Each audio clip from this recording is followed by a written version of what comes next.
A karácsony összehozza szeretteinket, bármilyen távol is legyenek. A ráma vajas íz pedig segít abban, hogy süteményeink tökéletesek legyenek. Ma egy elmaradhatatlan karácsonyi süteményt, mákos beiglit készítünk.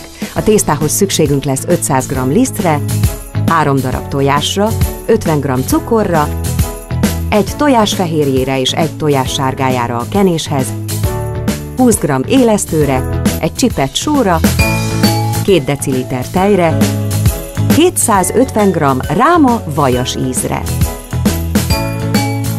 Első lépésként tegyük az élesztőt hideg tejbe, majd adjunk egy teáskanál cukrot hozzá. Keverjük össze és hagyjuk kelni 10 percen keresztül.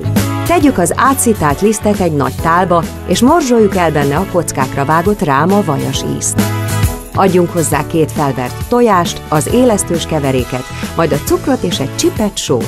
Alaposan gyúrjuk egybe a tésztát. Ha a tészta egynemű, osszuk 4 egyenlő részre. Formáljunk cipókat belőlük, és a konyharuhával letakarva hűtőben pihentessük őket 30 percen keresztül. Készítsük el a tölteléket. Ehhez szükségünk lesz 600 g darált mákra, 400 g cukorra, 6 deciliter tejre, 200 g mazsolára, 100 g lisztre, 1 citrom reszelt héjára.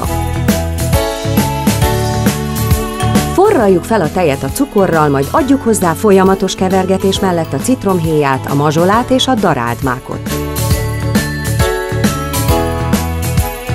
Vegyük le a tűzről, majd ha kihűlt, keverjük hozzá alaposan a lisztet is. Térjünk vissza a tésztához. Lisztezett deszkán nyújtsuk ki 5 mm vastagra, téglalap alakúra.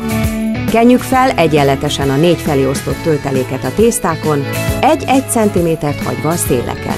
Kenjük meg a széleket a maradék egész tojással, majd tekerjük fel óvatosan a tésztát, ügyelve arra, hogy a széleket jól zárjuk le, és a töltelék ne tudjon kifolyni.